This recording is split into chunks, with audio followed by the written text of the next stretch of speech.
सतगुरुदेव की जय।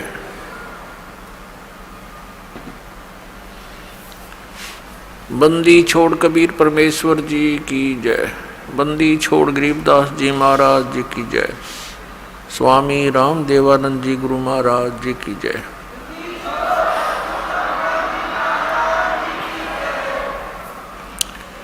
गरीब नमो नमो सतपुरुष को नमस्कार। गुरु की नहीं सुर नर मुनि जन साधुआं संतों सर्वसदी नहीं।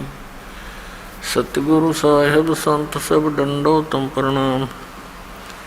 आगे पीछे मध्य हुए तिनको जा कुर्बान। नराकार निर्विषम काल जार वैवंदनम। निर्लेपम निज निर्गुणम अकल अनुबेशुंदनम। सोहम सुरति समापतम सकल समाना निर्तलय। उज्ज्वल हीरंबर हरदमम बेपरवा अथाह वार पार नहीं मध्यतम। ग्रीब जो सुमर सिद्ध होई गणनायक गलता ना करो अनुग्रह सोई पारस पद परवाना। आदि गणेश मनाऊं गणनायक देवन देवा।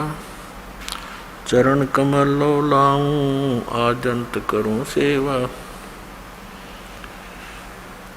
परम शक्ति संगीतम रिद्धि सिद्धि दाता सोई।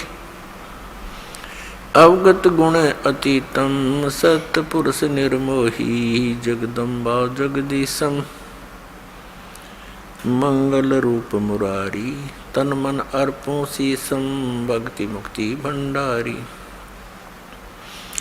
सुर नर मुनि जन ध्यावे ब्रह्मा विष्णु महेशा। शेष शेष मुख गावे पूज्य आदि गणेशा। इंद्र कुबेर सरीखा वरुण धर्म राय धावे। समर्थ जीवन जी का मन इच्छा फल पावे। 33 कोटि आधारा दावे शेष 88। उतरे बहु जल पारा कट है यम की फांसी। 33 कोटि अदारा दावे शेष 88। उतरे बहु जल पारा कट है यम की फांसी। कर जोरों विनती करूं धरूं चरण पर शीसे। गुरु जी राम देवानंद जी महाराज ने दियो नाम बख्शीश। कोटि कोटि सिजदा करूं कोटि कोटि प्रणाम। चरण कमल में राखियो मैं बंदी जाम गुलाम। कुत्ता हूँ गुरुदेव का रामपाल दास का नाम। गले प्रेम की जेवड़ी जा खेचो वहाँ जाऊं मैं। तो करो तो बावड़ू दूर दूर करो तो जाऊं। जो रखो तो ही रहूं। जो देवो सुख जय इब के सतगुरु मिले। सब दुख आँखों रोए। चरणों ऊपर शीस धरूं कहूँ जो केड़ी हो। कबीर गुरु जी मिलेंगे पूछेंगे कुशलात। आदि अंत की सब कहूँ अपने दिल की बात। गुरु जी तुम ना भूलियो चाहे लाख लोग मिल जाही। हम जैसे तुमको बहुत हैं तुम जैसे हमको नहीं। तुमरे विसारे क्या बने मैं किसकी शरण में जाऊं। शिव ब्रंच मुनि नारदा तिनके हृदय न समाऊं। ब्रह्म पिता परमात्मा पूर्ण ब्रह्म सारी सृष्टि के रचनहार कुल मालिक कबीर परमेश्वर जी की असीम कृपा से आप जी सत्संग सुनने के लिए उपस्थित हुए। भक्ति मुक्ति के दाता सतगुरु ये भटकत प्राण फिरंदा, उस साहिब के हुक्म बिना नहीं तरवर पात हिलंदा। उस परमेश्वर की असीम कृपा से, उस तत्ब्रह्म की रजा से आप जी यहाँ पहुँच पाए हो। पुण्यात्माओं, सत्संग में आने से हमें ये ज्ञान होता है कि मानव शरीर हमें किस लिए प्राप्त हुआ था। जब तक हम महापुरुषों के विचार नहीं सुनते, सत्संग नहीं सुनते, तब तक हम अपने उसी कर्म को, उन्हीं क्रियाओं को जो हमारे पूर्वज करते हुए आए हैं, उन्हीं को हम सत्य मानते थे। संतानों उत्पत्ति, उनकी परवरिश करना, उनके विवाह आदि कर देना, फिर उनके संतान की कामना करना, फिर बेशक मर जाए कोई प्रॉब्लम नहीं। तो ये तो हमारे ना चाहने से भी हो रहा था, क्योंकि जो हमने कर्म करना चाहिए था उसका ज्ञान ना होने से हम जो भी प्रारब्ध से प्राप्त कर रहे थे उसको हम ये सोच रहे थे हम कर रहे हैं, हमारे ही करने से सब कुछ हो रहा है। लेकिन ये हमारी भूल थी, अध्यात्म तत्व ज्ञान का अभाव था। जो हमने करना चाहिए था वो हमने शुरू भी नहीं किया होता है जब तक हम सत्संग नहीं सुनते। कोई तो कहा करता था कि मैंने ऐसे 5 प्लाट ले लिए, 2 कोठी बना दी, सब बच्चों का विवाह बड़े ठाठ से कर दिया। मैंने बहुत परिश्रम किया, मेहनत की, और जिससे धन प्राप्ति हुई। कोई कहता था मैंने ऐसे कर दिया। तो ये सब भूल थी प्राणी की कि ये इस जीव को जो मानव शरीर प्राप्त होता है तो केवल प्रारब्ध ही प्राप्त होता है। जीव का ना चाहा होता है ना किया होता है। और फिर कुछ वृद्ध व्यक्ति बैठकर आपस में चर्चा करते हैं, गोष्ठी किया करते थे, एक दूसरे की कुशल मंगल पूछा करते थे। तो बताते थे कि मेरे जो है ना 2 लड़के थे, 2 लड़की, 2 लड़के 2 लड़की हुई, दोनों के परमात्मा ने संतान दे रखी है, पुत्र पुत्रियां सबको प्राप्त हैं, सबका विवाह कर दिया है, मेरा काम पूरा हुआ, अब बेशक भगवान उठा ले। अब इतना ही ज्ञान था उन भोली आत्माओं को कि बस काम पूरा हो गया, संतानों उत्पत्ति, उनकी परवरिश, विवाह, फिर उनका भगवान ने संतान दे दी, बस अब हमारा काम पूरा हुआ। तो पुण्यात्माओं, जो हमारा काम था वो तो हमने शुरू भी नहीं किया, और जो हमने किया वो होना ही था। जिसको हम ये सोचते हैं कि हमने किया वो तो आपको प्राप्त ही होना था। जैसे विवाह के पश्चात परिवार का भी और साथ में जिन बच्चों का विवाह हुआ है उनका एक ही मनोरथ होता है कि भगवान पुत्र दे, क्योंकि हमने अज्ञानता के कारण पुत्र और पुत्री में बहुत भेद मान रखा था। इसका कारण हमारा अध्यात्म ज्ञान ही था। लेकिन पुत्र और पुत्री में कभी भी हमारे मन में स्वप्न में भी ये नहीं आना चाहिए कि कोई अंतर है। एक ही मिट्टी के खिलौने हैं, एक ही जैसे विचार हैं, और हमारी ममता भी बच्चों में एक ही जैसी होनी चाहिए। विचार हमारे उच्च होने चाहिए, परमात्मा जो दे उसमें संतुष्टि होनी चाहिए। अध्यात्म ज्ञान न होने से हम 90% दुखी रहते हैं।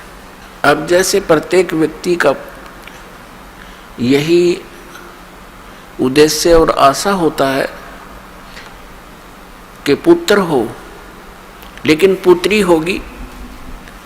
फिर ये सोचा कि भगवान अब के तो पुत्र दे, दूसरी भी पुत्री होगी, बेटी होगी। तीसरी की तो पूरी कामना थी कि तीसरा पुत्र हो ही हो, वो भी पुत्री होगी, चौथी भी पुत्री होगी और पांचवी भी होगी। अपने आत्माओं ना तो हमारा किया हुआ, ना हमारा चाहा हुआ, वही हुआ जो होना था। हमने जो करना था उसका ज्ञान होता है सत्संग से। सत्संग हमें सुनने को मिला नहीं। हम आजीवन एक पेट के निर्वाह की व्यवस्था में ही सारा जीवन व्यर्थ कर कर चले जाते रहे। यदि कभी किसी को प्रेरणा होती भगवान की भक्ति की तो गांव गांव में नरे बैठे हैं ये मिसगाइड करने वाले संत। कोई किसी ने मंदिरों तक सीमित कर दिया, किसी ने समाध तक सीमित कर दिया, किसी ने मस्जिद तक, किसी ने गुरुद्वारे तक सीमित कर दिया। जो क्रिया हमें करनी चाहिए थी वो हमारे सद्ग्रंथ, हमारे महापुरुष बताते हैं, उनकी अमरवाणी बताती है। उसके आधार से हमने करना चाहिए था। वो ज्ञान हमें प्राप्त नहीं हो सका क्योंकि हम अशिक्षित थे। और सभी सद्ग्रंथ जो थे वो लिपिबद्ध थे, कोई किसी लैंग्वेज में, कोई किसी लैंग्वेज में, और जन साधारण किसी भी लैंग्वेज से परिचित नहीं था। जैसे पवित्र चारों वेद, पवित्र श्रीमद् भगवत गीता और पवित्र पुराण, ये सभी संस्कृत भाषा में लिपिबद्ध थे। और जन साधारण संस्कृत भाषा को नहीं पढ़ता था, उनको अधिकार भी नहीं था पढ़ने का। केवल एक ब्राह्मण वर्ग ही संस्कृत पढ़ने का अधिकारी था और बाकी जनता ये सिरदर्द भी मोल लेना नहीं चाहते थे कि भी ये ठीक है, महापुरुष हैं, संस्कृत पढ़ते हैं, वेदों गीता और पुराणों को इन्होंने पढ़ा है, जाना है, और ये हमें जो बता रहे हैं वो सही है क्योंकि ये संस्कृत के ज्ञाता है। तो अन्य समाज को, भगत समाज को कोई ऑब्जेक्शन हुआ नहीं और ये दृढ़ होता चला गया कि ये जो ज्ञान देते हैं वो ठीक है। और जितने भी संत महात्मा थे पहले वो सभी एक ही ज्ञान देते थे कि श्री ब्रह्मा, श्री विष्णु, श्री शिव जी ये अजरो अमर हैं, सर्वेश्वर हैं, महेश्वर हैं, मृत्युंजय कालज्य, इनकी उपमा किया करते थे। और इन्हीं की पूजा यानी श्री विष्णु जी और श्री शिव जी की पूजा और साथ में फिर मृत्यु के उपरांत सब क्रियाएं, जैसे 13वीं वर्षोद्धी वर्षी 17वीं जैसे भी करवाते थे, फिर उनके श्राद्ध, अस्थियों को उठाकर गंगा में प्रवाह आदि सब क्रियाएं हमसे कराते रहे। तो हमारी एक परंपरा सी बन गई और विदाउट ऑब्जेक्शन बन गई क्योंकि सभी यही क्रियाएं हम कर रहे थे। और सभी महापुरुष जो भी प्रवचन करता थे, सत्संग किया करते थे, इन्हीं की, सुदामा और श्री कृष्ण जी की, श्री राम और भीलनी की, और रावण के वध की, कंस के वध की, ये कथाएं हमें सुनाया करते थे और हम सुनते रहते थे अच्छा लगता था। और हमने यही मान रखा था कि सब ज्ञान जो ये बता रहे हैं महापुरुष, ये सदग्रंथों से ही बता रहे हैं। और हरे कृष्ण राम राम हरे हरे, ओम नमः शिवाय आदि, ओम भगवते वासुदेव नमः, इस तरह के ये मंत्र हमसे जाप कराया करते थे। कुछ एक व्यक्ति थे, वो ये कहते थे केवल एक ओम नाम का जाप करना चाहिए और मंत्र नहीं जपने चाहिए।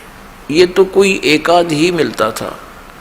और वो ऐसा कहने वाले कौन थे? विशेषकर आर्य समाज के कुछ आचार्य और प्रचारक ही होते थे। और वे महर्षि दयानंद के विचारों को ही समाज में फैलाया करते थे। और महर्षि दयानंद खुद ओम का जाप करने के पक्ष में नहीं था। आपको बहुत बार दिखाया है, दिखाएंगे समय आने पर। भले ही वो ये कहते हों कि ओम का जाप करो, लेकिन वे स्वयं ओम नाम यानी किसी भी मंत्र के जप करने के पक्ष में नहीं था। कारण क्या था कि ये सभी ब्राह्मण लोग थे। जैसे आदि शंकराचार्य, ये उस समय जन्मे थे जिस समय भारतवर्ष के अंदर बुद्ध धर्म की जो है अत्यधिक प्रचार हो रहा था बुद्ध धर्म का, और बहुत शीघ्रता से फैल रहा था। उस समय आदि शंकराचार्य जी का जन्म हुआ ईसा मसीह जी से 508 वर्ष पूर्व। तो उस आदि शंकराचार्य का उस समय जन्म होना हमारे लिए वरदान सिद्ध हुआ, क्योंकि यदि बुद्ध धर्म भारतवर्ष में फैल जाता तो पूरा भारतवर्ष नास्तिक हो जाता। जैसे बुद्ध धर्म फैला चीन में, आज देख रहे हैं कि चीन में कोई राम नाम परमात्मा को याद करने वाला प्राणी शायद ही कोई हो। इसका कारण क्या रहा कि ये महापुरुष जैसे महात्मा बुद्ध थे, ये पुण्यकर्मी प्राणी थे पूर्व जन्म के, और इनके कुछ संस्कार शेष रह जाते हैं। उनको फिर मानव शरीर में ये यहाँ का भगवान ब्रह्म देता है, और वो सीधे स्वर्ग से आए हुए थे। जिस स्थान से आत्मा आता है, भले ही उसके ऊपर यहाँ आकर के 3 गुणों का प्रभाव तुरंत हो जाता है, फिर भी उसके अंदर एक विशेष कसक परमात्मा की और उस सुख के प्राप्ति की बनी ही रहती है। इस आधार से उसने घर त्याग दिया महात्मा बुद्ध ने, और बिहार के अंदर गया शहर के पास एक वट वृक्ष के नीचे उसने बैठकर परमात्मा पाने की मनमुखी साधनाएं शुरू कर दी। हठ योग, निराहार रहकर बैठ गया। अब उसको प्राप्त कुछ हुआ नहीं, मरने को हो गया। हिला टहला जा नहीं, बोला भी नहीं जा रहा था। तो किसी माई को प्रेरणा हुई, किसी बहन ने उसके मुख पर थोड़ी सी खीर लगाई, धीरे धीरे वो चाटने लगा। तीसरे चौथे दिन उसने आंखें खोल ली और उठ के फिर प्रचारक बन गया और विधान बना दिया कि starvation could not lead to salvation. व्रत रखने से, भूखा मरने से भगवान प्राप्ति नहीं हो सकती, आत्म कल्याण नहीं। उस हठ योग के करने से और पूर्व जन्म के संस्कारों से उसके अंदर एक बोलने की शैली विशेष थी। ऐसी वो प्रचार करता था कि जनता उससे प्रभावित होने लगी, और जिस कारण से उसने बहुत से अपने प्रचारक भी बना दिए, और भारतवर्ष में वो शीघ्रता से फैलने लगा और पूरा चीन उसका अनुयायी बन गया। अब वो नास्तिक क्यों हो गए? उसका कारण ये था कि जो वे ऑफ वर्शिप यानी पूजा का मार्ग, भक्ति की विधि उस महात्मा बुद्ध ने बताई, वो शास्त्रों अनुकूल नहीं थी। श्रीमद् भगवत गीता अध्याय नंबर 16 के श्लोक 23 और 24 में कहा है कि शास्त्र विधि को त्याग कर जो मनमाना आचरण करता है उसकी न तो गति होती है, न उसको कोई सुख प्राप्त होता है, और न ही उसका कोई सिद्धि प्राप्त होती है, उसकी सिद्धि भी प्राप्त नहीं होती, अर्थात यूजलेस। यूजलेस यानी व्यर्थ। यही कारण रहा महात्मा बुद्ध जी ने अपने मनमाना आचरण, वो पाखंड मत चला दिया। और यही काल चाहता है कि कोई भी पुण्यात्मा उसके फंस जाता है, उसको अपना प्रचारक बना करके उसी की कमाई को, उसी की सिद्धियों को नष्ट करवा देता है और पूरे उनके अनुयायियों को मिसगाइड करवा कर ये निश्चिंत हो जाता है कि ये गए काम तय। और यही क्रिया बनी थी, महावीर जैन ने यही किया था। वो भी पुण्यकर्मी प्राणी थे। ये वही पुण्यात्मा मारीची वाली आत्मा थी जो श्री ऋषभदेव जी के पौत्र थे, और कई बार ये लाखों बार देवता बने, करोड़ों बार गधा बने, करोड़ों बार कुत्ता बने। अब उसके बाद वो एक स्वर्ग से वापस आए और उनका जन्म महावीर जैन रूप में हुआ। उसके बाद उन्होंने परमात्मा पाने के लिए घर त्याग दिया। ये मुनिवर्ती बोलते हैं, घर त्याग दे नी वस्त्र हो जा। वो निकला था वैराग कसक में, कोई गुरु उनको मिला नहीं, उन्होंने गुरु धारण नहीं किया, मनमुखी हठ योग किए।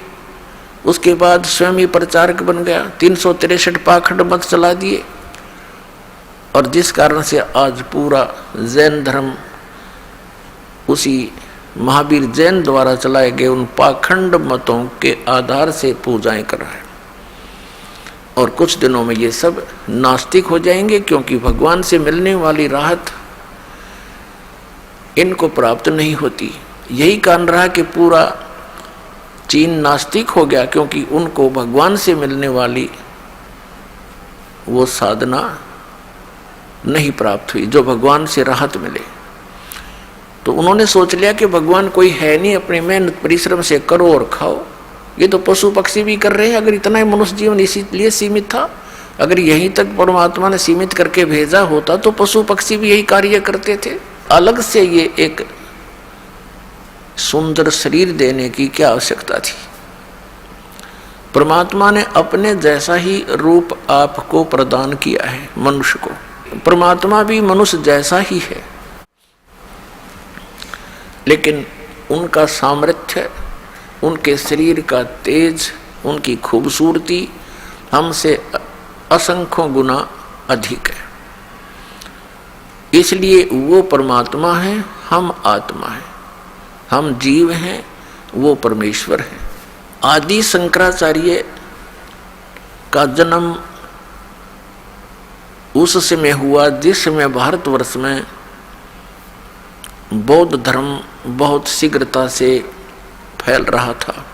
ये काल भगवान के द्वारा विशेष रूप से भेजे गए थे आदि शंकराचार्य, और इन्होंने 8 वर्ष की आयु में ये दीक्षित हो गए थे, और उसके बाद 32 वर्ष की आयु में इनकी मृत्यु हो गई थी। उस दौरान इन्होंने इन 4 मठों की स्थापना की।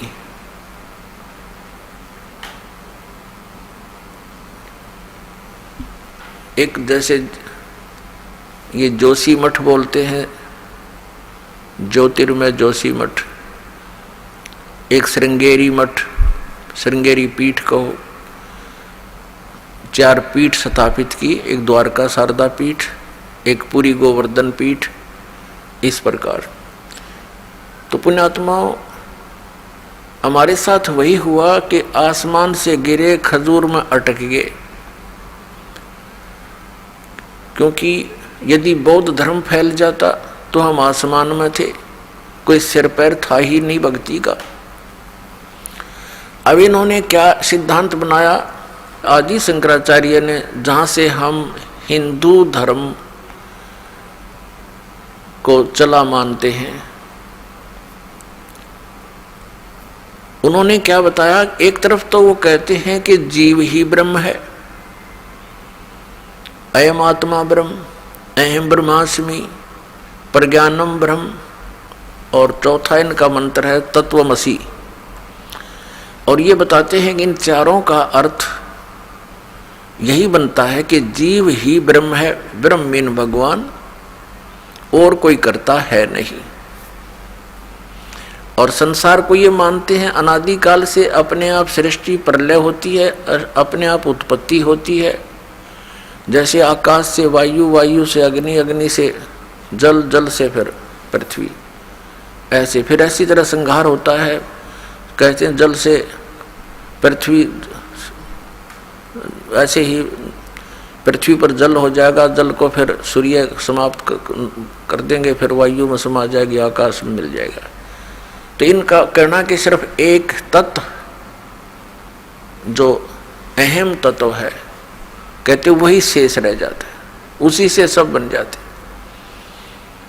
श्रीमद् भगवत गीता अध्याय नंबर 16 के श्लोक नंबर 6, 7 और 8 में ये कंसेप्ट क्लियर कर दिया है कि जो व्यक्ति ये मानते हैं कि परमात्मा का अस्तित्व कोई नहीं है, आत्मा यानी जीव ही ब्रह्म है, और संसार ये अपने आप बनता और बिगड़ता है, इसका कोई करता नहीं, जीव ही करता है।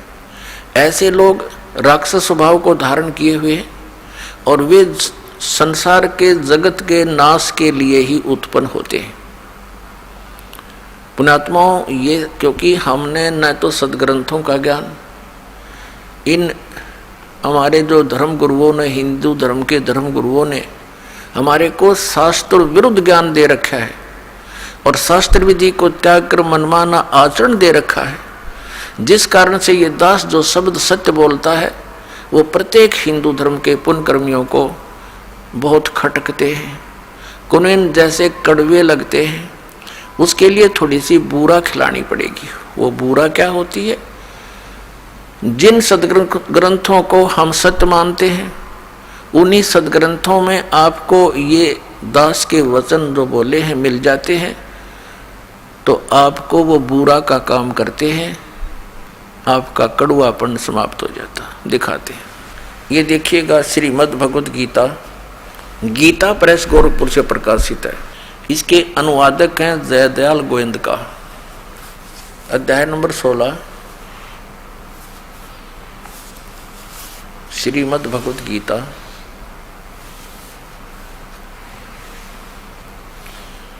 और ये श्लोक 7 में। असुर स्वभाव वाले मनुष्य प्रवृत्ति और निवृत्ति दोनों को भी नहीं जानते, इसलिए उनमें न तो बाहर भीतर की शुद्धि है और न श्रेष्ठ आचरण और न सत्य भाषण ही है। 8 में क्या कहा है? ये 8 है।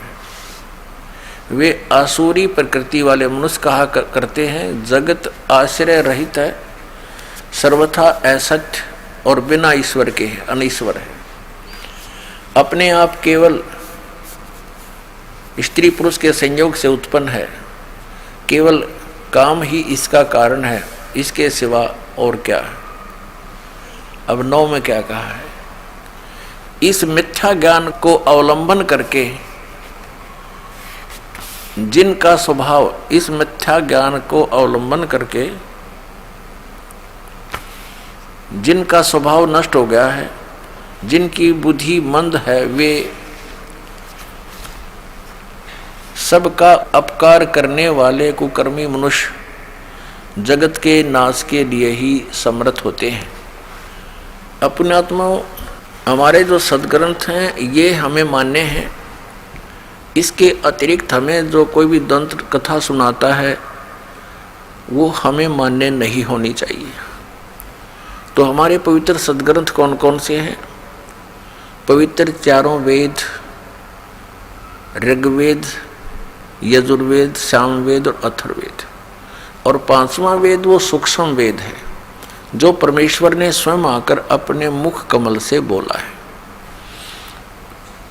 जिसके विषय में श्रीमद् भगवद गीता अध्याय नंबर 4 के श्लोक नंबर 32 में वर्णन है कि वो ब्रह्मणे मुखे सच्चिदानंद घन ब्रह्म के मुख कमल से उतरित वाणी में विस्तार के साथ धार्मिक यज्ञों की अर्थात अनुष्ठानों की जानकारी कही गई है। वो तत्व ज्ञान है। चौथे अध्याय के 34वें श्लोक में कहा कि उस तत्व ज्ञान को तत्वदर्शी संतों के पास जाकर समझ। वो तत्वदर्शी संत तुझे उस परमात्म तत्व का ज्ञान कराएंगे। उनको दंडवत प्रणाम करने से, कपट छोड़कर नम्रतापूर्वक प्रसन्न करने से वे तुम्हें उस तत्व ज्ञान का प्रचार करेंगे। और पवित्र श्रीमद् भगवद गीता ये इन चारों वेदों का सारांश है। और इसके अंदर थोड़ा सा और गीता ज्ञान दाता जो बोल रहा है गीता को, वो ब्रह्म है, वो सर्वपुरुष है, वो यहाँ का भगवान है, श्री ब्रह्मा विष्णु महेश का वो पिता है। वो क्या करता है, कभी अपने पुत्र विष्णु के रूप में, सद्गुण विष्णु के रूप में दर्शन दे देता है, कभी अपने पुत्र रजगुण ब्रह्मा जी के रूप में दर्शन दे देता है, और किसी को वो अपने पुत्र शिव के रूप में, तमोगुण शिव के रूप में दर्शन दे देता है। और जिस कारण से ये भ्रम फैल जाता है, ये समझ नहीं पाए अभी तक हमारे आचार्य गुरु मंडलेश्वर कि ये कौन है। कभी ये कहते हैं, जैसे इनसे कोई प्रश्न करता है कि हमने सुना है रजगुण श्री ब्रह्मा जी, सतगुण श्री विष्णु जी और तमगुण श्री शिव जी है, क्या आप इस बात से सहमत हैं? तो कुछ एक तो कहते हैं हाँ सहमत हैं, वो तो बिल्कुल ठीक बोल रहे हैं क्योंकि पुराणों में ऐसा ही लिखा है। और कुछ एक चतुरता दिखाते हैं, वो कहते हैं उनकी चतुरता समझो या शास्त्र ना समझी समझो, उन सदग्रंथों को उन्होंने समझा नहीं। वो क्या कहते हैं कि नहीं, ऐसा है कि एक ही परब्रह्म परमात्मा है, परम ब्रह्म, और वो ही तमगुण से तमगुण रूप धारण करके वो जैसे शंकर रूप में परिवर्तित हो जाता है, बन जाता है, वही सतोगुण से विष्णु बन जाता है और वही रजोगुण से ब्रह्मा बन जाता है, वो एक ही है। तो ऐसी जो स्टेटमेंट देता है, ऐसे विचार रखता है, वो अपनी इन पवित्र पुस्तकों से भी परिचित नहीं है, पवित्र पुराणों से भी परिचित नहीं है, वो बिल्कुल अज्ञानी है या वो चतुर व्यक्ति है। तो ऐसे व्यक्तियों से अब हमने सावधान होना पड़ेगा, क्योंकि हम शिक्षित हो गए, सदग्रंथ ये हमारे पास उपलब्ध हैं, हम इनको पुनः देखेंगे और वही मार्ग हम ग्रहण करेंगे जो हमारे सदग्रंथ बताते हैं। गीता जी अध्याय नंबर 16 के श्लोक नंबर 23-24 में यही निर्णय दिया कि अर्जुन,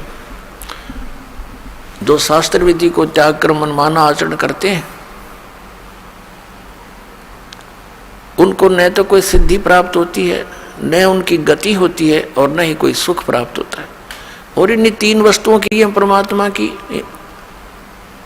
भक्ति साधना उपासना करते हैं। फिर तुरंत ही 24वें श्लोक में गीता अध्याय नंबर 16 के कहा है कि अर्जुन, इससे तेरे लिए कर्तव्य और अकर्तव्य की अवस्था में सदग्रंथ ही प्रमाण है। यानी अन्य किसी की दंत कथा पर विश्वास मत करना, जो सदग्रंथों में प्रमाण हो उसी को ग्रहण करना। अब पुण्यात्माओं, ये दास आपको वो सदग्रंथ रूबरू करा रहा है जिनमें जो प्रमाण है और जो साधनाएं हमने करनी चाहिए, जो ना करनी चाहिए। तो हमने साधना करनी चाहिए केवल जो हमारी सदग्रंथ बताते हैं, और उन सदग्रंथों में भक्ति सतर के यानी साधना के सतर के जो ग्रंथ है वो 5 वेद हैं। एक ऋग्वेद, सामवेद, यजुर्वेद और अथर्ववेद, और 5वां सवसम वेद जिसको सूक्ष्म वेद भी कहते हैं। तो सूक्ष्म ये 4 वेद तो परमात्मा ने, परम अक्षर ब्रह्म ने, इस ब्रह्म के सरपुरुष के, जिसको ये सदाशिव भी कहते हैं, जिसको ये महाविष्णु भी कहते हैं, महाब्रह्मा भी कहते हैं, जो आचार्य लोग हैं हिंदू धर्म के, ये समझ नहीं पाए ये कौन है। इसी को महाब्रह्मा, इसी को महाविष्णु, महाशिव कहते हैं, क्योंकि इसने प्रतिज्ञा की हुई है कि मैं कभी भी अपने वास्तविक रूप में किसी को दर्शन नहीं दूंगा। और ये जिस कारण से उसको निराकार बताते हैं। और क्या कहते हैं, जैसे इनसे कोई प्रश्न करता है कि परमात्मा निराकार है या साकार, तो ये उत्तर देते हैं कि निराकार भी है, साकार भी है। ये कोई बात हुई? अब ये इनका कोई उत्तर है, अज्ञानता से परिपूर्ण है। फिर ये आगे उसको डिफाइन करते हैं, परिभाषित करते हैं कि परमात्मा निराकार है, और जब वो अवतार धारण करके आता है श्री राम, श्री विष्णु रूप में, कृष्ण रूप में, तो वो साकार होता है। यहां तक इनकी बुद्धि सीमित है। परमात्मा निराकार भी है और साकार भी है। ये पहले तो ऐसे शब्द जो बोलता है वो ज्ञान के आसपास भी नहीं है, अध्यात्म ज्ञान के, केवल मूर्ख बनाना ही उसका उद्देश्य है। बहुत दिन हम मूर्ख बन लिए, पर अब नहीं बनेंगे। अब हम उस सत्य ज्ञान को ग्रहण करेंगे जो हमारे सदग्रंथों में लिखा है। तो इस कारण से ये न तो वेदों से परिचित, न ये पुराणों से परिचित, और कहाँ ये शंकराचार्य, कहाँ ये गुरु मंडलेश्वर और गीता के मर्मज्ञ ज्ञाता, गीता मनीषी, इन कख का पता नहीं गीता और वेदों और पुराणों के बारे में। अपने आत्मा वो समय आ गया है कि हम स्वयं अपने सदग्रंथों को पढ़ेंगे और यथार्थ मार्ग ग्रहण करेंगे। अब प्रसंग चल रहा है कि हमारे वो पवित्र सदग्रंथ जो हमें सहयोग में लेने पड़ेंगे वो कौन कौन से हैं, जिनको आधार बनाना पड़ेगा। तो 5 तो ये वेद हो गए, और 4 वेदों का सारांश उस सूक्ष्म को छोड़कर 4 वेदों का सारांश है श्रीमद् भगवत गीता। लेकिन श्रीमद् भगवत गीता बोली किसने है? ये सरपुरुष ने बोली है। श्रीमद् भगवत गीता अध्याय नंबर 15 के श्लोक नंबर 16 में 3 पुरुष हैं, 16 और 17 में 3 पुरुषों की जानकारी है। पुरुष माने प्रभु, स्वामी, एक सरपुरुष, एक अक्षर पुरुष। 15वें अध्याय के 16वें श्लोक में 2 पुरुष बताए, और इन दोनों की स्थिति बता दी कि ये भी और इनके अंतर्गत जितने प्राणी आते हैं वो सभी नाशवान हैं, जीव आत्मा किसी की नहीं मरती। और फिर गीता जी अध्याय नंबर 15 के श्लोक नंबर 17 में तुरंत कहा है कि उत्तम पुरुष है तू अन्य, परमात्मा इति उदाहरत है। उत्तम पुरुष यानी श्रेष्ठ प्रभु, श्रेष्ठ परमात्मा तो कोई और है, स्वामी भगवान, जिसे परमात्मा कहा जाता है। उत्तम पुरुष है तो अन्य परमात्मा इति उदाहरत है, जिसको परमात्मा कहा जाता है वो इन दोनों से अन्य है, सरपुरुष और अक्षर पुरुष से। और वही तीनों लोकों में प्रवेश करके शब्द का धारण पोषण करता है। जैसे 15वें अध्याय के गीता जी के मंत्र 1 में और 2 और 3, 4 में, गीता जी अध्याय नंबर 15 के श्लोक 1, 2, 3, 4 में प्रमाण दिया है कि उल्टा लटका हुआ संसार रूपी वृक्ष है, जिसकी ऊपर को जड़ है वो तो परम अक्षर ब्रह्म समझो, आदि पुरुष परमेश्वर। और नीचे तीनों गुण रूपी शाखा है। और जो संत इसके पूरे विभाग बता देगा सवेदविद, वो तत्वदर्शी संत है।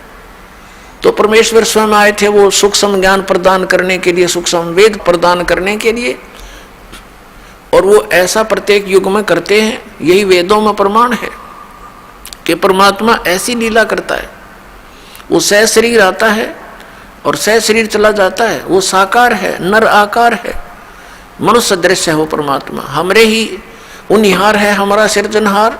उन महापुरुषों ने जिन्होंने परमात्मा को पाया उन्होंने भी ऐसा ही बताया।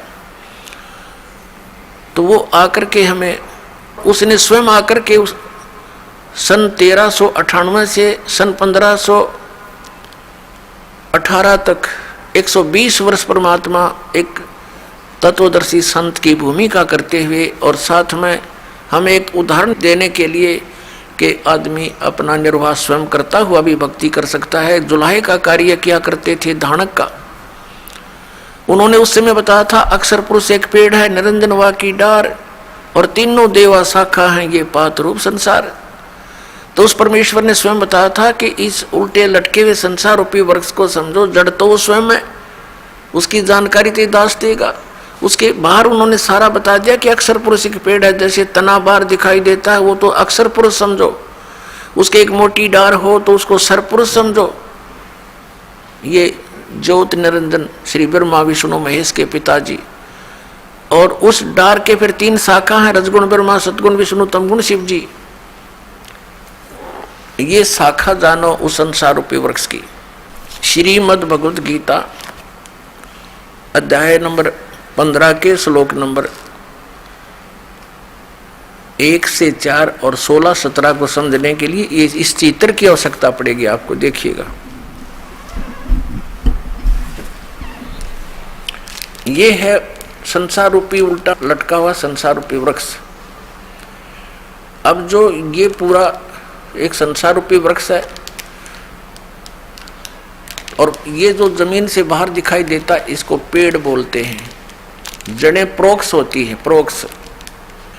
अब इसमें क्या बताया है, परमेश्वर ने स्वयं आकर बताया था 600 वर्ष पहले तत्वदर्शी संत की भूमिका करने आए थे परमात्मा। उन्होंने क्या बताया था कि अक्षर पुरुष एक पेड़ है, सरपुरुष वा की डार, और तीनों देवा शाखा हैं, ये पात रूप संसार। और वही ज्ञानी इस दास को प्राप्त हुआ। अब ये तत्वदर्शी संत ये दास है। पूरे विश्व में किसी के पास, पूरे विश्व में किसी के पास ये तत्व ज्ञान नहीं है, और ना ही वो यथार्थ भक्ति मार्ग है। तो पुण्यात्माओं, आपके ऊपर एक वरदान होगा ये तत्व ज्ञान, और आपका कल्याण हो जाएगा। अब देखिएगा, ये अक्षर पुरुष तो तना है समझो, और ये सरपुरुष डार, मोटी डार जिसको, और ये 3 रजगुण ब्रह्मा, सतगुण विष्णु, तीनों देवा शाखा है। रजगुण ब्रह्मा जी, सतगुण विष्णु जी, तमगुण शिव जी, महेश जी, और ये पात रूप संसार। और ये मूल कौन है? ये प्रोक्ष है, ये पूर्ण परमात्मा है, परम अक्षर ब्रह्म है। इसी के विषय में वेद भी बताते हैं। जैसे इन चारों वेदों का ज्ञान पूर्ण परमात्मा ने, परम अक्षर ब्रह्म ने स्वयं दिया था। इस ज्योत निरंजन काल यानी सरपुरुष के अंतःकरण में डाल दिया था, और उसके समय निर्धारित कर दिया था। जैसे कोई मादा गर्भ धारण करती है तो समय आने पर वो बालक, वो बच्चा अपने आप बाहर आ जाता है। तो इस प्रकार परमात्मा ने इसके अंतःकरण में ये 5 वेद फीड किए थे। किसके में? सरपुरुष के अंदर। परम अक्षर पुरुष ने, जिसने सारे ब्रह्मांडों की और सब जीवों की, प्राणियों की, आत्माओं की, सबकी रचना की है, सर्व उत्पादक प्रभु है वो, उसने। तो इसने जब वो इस सरपुरुष ने, इस सरपुरुष के अंतर्गत हम सभी यहाँ रह रहे हैं। इसके 21 ब्रह्मांड हैं, हम एक ब्रह्मांड में रह रहे हैं। एक ब्रह्मांड में ये श्री ब्रह्मा, रजगुण, श्री विष्णु, सतगुण, श्री शिव जी, तमगुण, ये इसके पुत्र हैं सरपुरुष के, ये शाखा है। और ये यहाँ उत्पत्ति, सतिथि और संहार का कार्य ये तीनों ही कर रहे हैं। और इसके निमित्त वो काल है, वो करवा रहा है। उसको 1,00,000 मानव शरीरधारी प्राणियों के सूक्ष्म शरीर को भून कर खाने का श्राप लगा हुआ, खाने का। तो जिस कारण से ये अपने तीनों पुत्रों से हमें यहाँ पर ऐसे ही व्यवस्थित है, ऐसे ही व्यवस्थित करवा रहा है कि ब्रह्मा जी के रजोगुण के कारण हम संतानोत्पत्ति करते हैं और विष्णु जी के सतोगुण के कारण हम एक दूसरे में ममता रखते हैं। हमारे बस की बात नहीं कि हमारा मोह हट जाए यहाँ संसार, संपत्ति या परिवार से। और तमोगुण के भगवान शिव के कार्य से आप परिचित भी हैं कि क्रोध इतना बन जाता है और एक बार तो ये जीव बहुत जुल्म कर डालता है, हिंसा कर देता है, बाद में रोता रहता है। और ये शंकर भगवान काल का जो तीसरा पुत्र है ये संहार करता है और अपने पिता के लिए हमारा यहाँ आहार बना रखे। ये सत्य मानना, क्योंकि आपने अभी ज्ञान सुना ही नहीं था। दास के जितने भी सत्य वचन होंगे आपको एक बार तो ऊट पटांग लगेंगे, लेकिन जब ये प्रमाण आपके रूबरू होंगे दांतों तले उंगली दबाएगा पूरा मानव समाज। अपने आत्माओं, जैसे प्रसंग चल रहा था कि उल्टा लटका हुआ संसार रूपी वृक्ष है, अक्षर पुरुष एक पेड़ है, निरंजन वा की डार और तीनों देवा शाखा हैं, ये पात्र रूप संसार ये आपके रूबरू हुआ। अब जड़ जो है वो परम अक्षर ब्रह्म है। गीता जी अध्याय नंबर 7 के श्लोक नंबर 29 में अर्जुन को ज्ञान दिया गया कि जो व्यक्ति जरा और मरण से, जरा माने वृद्धावस्था बुढ़ापे तक, मरण माने मृत्यु से छूटने का प्रयत्न करते हैं, वे उस तत्ब्रह्म से सारे अध्यात्म ज्ञान से और सब कर्मों से परिचित है वो व्यक्ति। क्योंकि जिनको ये पता लग गया कि ये संसार की सब जो वस्तु है ये हमारे काम की नहीं, जन्म मृत्यु सदा बनी रहेगी और परम अक्षर ब्रह्म की साधना करने से, उस तत्ब्रह्म की साधना करने से जरा भी समाप्त होगा, यानी वृद्धावस्था भी और मृत्यु भी। क्योंकि सचखंड सतलोक शाश्वत स्थान में सनातन परम धाम में जाने के बाद ये प्राणी ऐसे ही मनुष्य सदृश शरीर में रहता है और वहाँ इसकी मृत्यु नहीं होती, वृद्ध अवस्था नहीं आती, सदा युवा रहता है। तो उसके लिए यहाँ ज्ञान दिया गया। अब 7वें अध्याय के 29वें श्लोक में जिस तत्ब्रह्म के विषय में गीता ज्ञानदाता ने कहा, 8वें अध्याय के प्रथम मंत्र में अर्जुन ने पूछा कि भगवान किम तत्ब्रह्म, तो गीता ज्ञानदाता ने उसका उत्तर दिया 8वें अध्याय के 3रे श्लोक में कि वो परम अक्षर ब्रह्म है, वह परम अक्षर ब्रह्म है। तो यहाँ गीता अध्याय नंबर 15 के 1 से 4 में और 16 और 17 में ये परम अक्षर ब्रह्म जो है ये उत्तम पुरुष है तो अन्य परमात्मा इति उदाहरते, ये लोक तरम आविश्य विभर्ति अवय ईश्वर है, जो तीनों लोकों में प्रवेश करके सबका धारण पोषण करता है, वो परमात्मा वास्तव में अविनाशी है और वही परमात्मा है। परमात्मा का अर्थ होता है जो केवल सुख दे, दुख ना दे। केवल सुख देता है, दुख नहीं देता। और यहाँ जिसको हम परमात्मा मानकर सरपुरुष को, जिसका ओम नाम है, जो श्री ब्रह्मा, श्री विष्णु, श्री शिव जी के पिताजी हैं, और वो कहता मैं कभी किसी के समक्ष नहीं आता। 7वें अध्याय के 24 और 25 श्लोक में गीता जी में वो कहता है कि ये मूर्ख लोग मुझ अव्यक्त को व्यक्तिम आपनम मनन्ते, मुझे व्यक्ति रूप में मान रहे होंगे, श्री कृष्ण रूप में। आई एम नॉट कृष्ण, मैं तो अपनी योग माया से छुपा रहता हूँ, मैं कभी किसी के समक्ष नहीं आता। ये मेरा अनुत्तम घटिया विधान है, अटल विधान है, अविनाशी विधान है। और ये मुझे कृष्ण रूप में मानते हैं, मैं कृष्ण नहीं हूँ। क्योंकि वो तो बाहर निकल कर बोल दिखाया उसने, सब बुरा रूप श्री कृष्ण से विकराल रूप दिखाया, जिसको विराट बोलते हैं। कहते हैं ये है मेरा असली रूप है। तो वो स्वयं किसी के सामने नहीं आता और ये सरपुरुष है। अक्षर पुरुष है वो 7 संख्य ब्रह्मांड का स्वामी है, और ये सरपुरुष केवल 21 ब्रह्मांड का स्वामी है। तो गीता जी अध्याय नंबर 15 के श्लोक 17 में स्पष्ट किया है कि उत्तम पुरुष है तू अन्य परमात्मा इति उदारत, जिसको भगवान कहा जाता है। और यह लोकचर्य मावी से विवर्ती अवैश्वर है, जो तीनों लोकों में प्रवेश करके सबका धारण पोषण करता है, वो है वास्तव में अविनाशी परमात्मा। अब संसार रूपी वृक्ष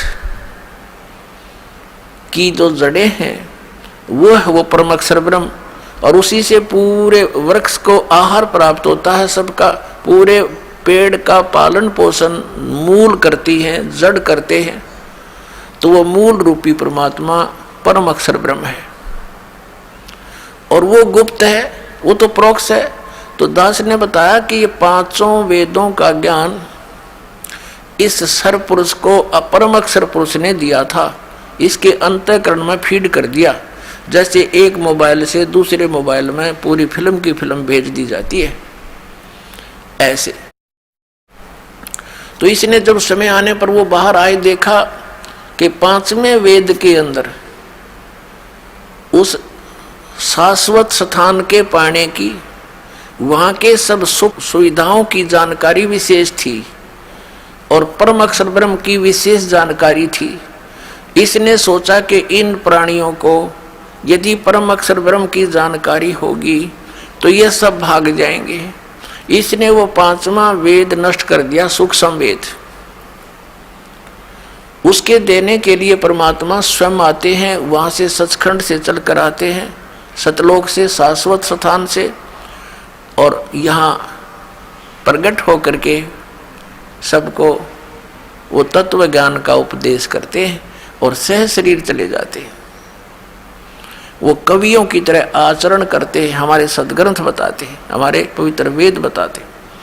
तो अब आपको दिखाते हैं कि वो 4 वेद इसने रख लिए, और इन 4 वेदों को इसने क्या किया, अपने पुत्र श्री ब्रह्मा जी को दे दिए। जब सागर मंथन किया, इनको 4 वेद प्राप्त हुए, वेद ब्रह्मा ने रख लिए।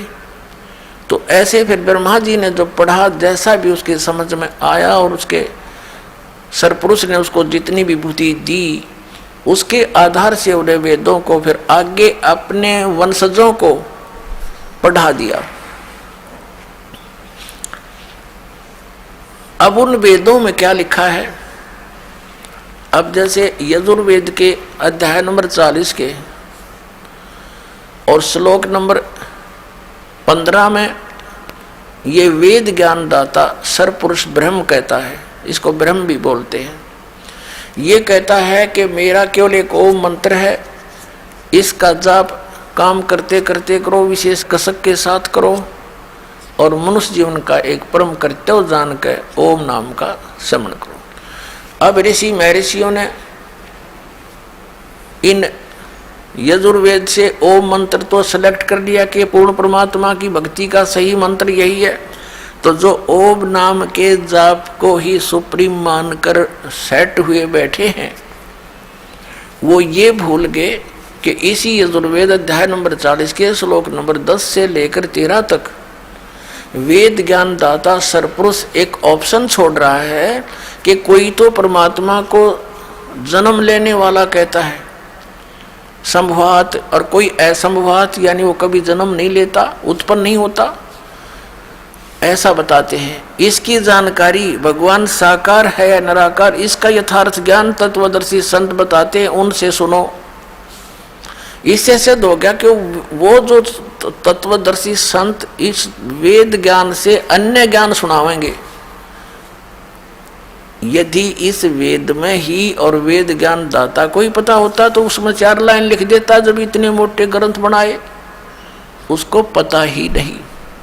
तो ये भूल गए कि तत्वदर्शी संत वो ज्ञान देगा जो वेदों से हटकर होगा, और इन्होंने कुछ समझा होगा तो उसका उल्ट अर्थ ही लगाया होगा। क्योंकि कहते हैं गुरु बिन काहू न पाया ज्ञाना, ज्यों थोथा भुस चढ़े मूड किसाना, गुरु बिन वेद पढ़े जो प्राणी, और समझे नासार रहे अज्ञानी।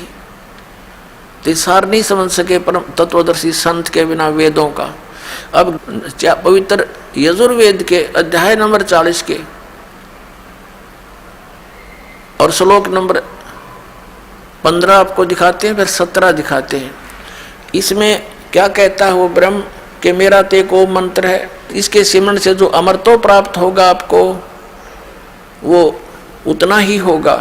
फिर 40वें अध्याय के यजुर्वेद के 17वें मंत्र में स्पष्ट कर दिया है कि मैं तो ब्रह्म हूँ और मेरा आकाश में यानी ब्रह्मलोक में रहता हूँ, और वो परमात्मा पूर्ण परमात्मा तो प्रोक्ष है, गुप्त है। जैसे संसार रूपी वृक्ष की जड़ें पृथ्वी में प्रोक्ष रहती हैं, लेकिन वो निराकार नहीं है, उनका अस्तित्व विशेष है वहाँ पर, लेकिन हम बगैर उसको देखे बगैर खोदे नहीं देख सकते। तो इसी प्रकार वो परमात्मा उल्टा लटका हुआ संसार रूपी वृक्ष की जो मूल है वो प्रोक्ष है।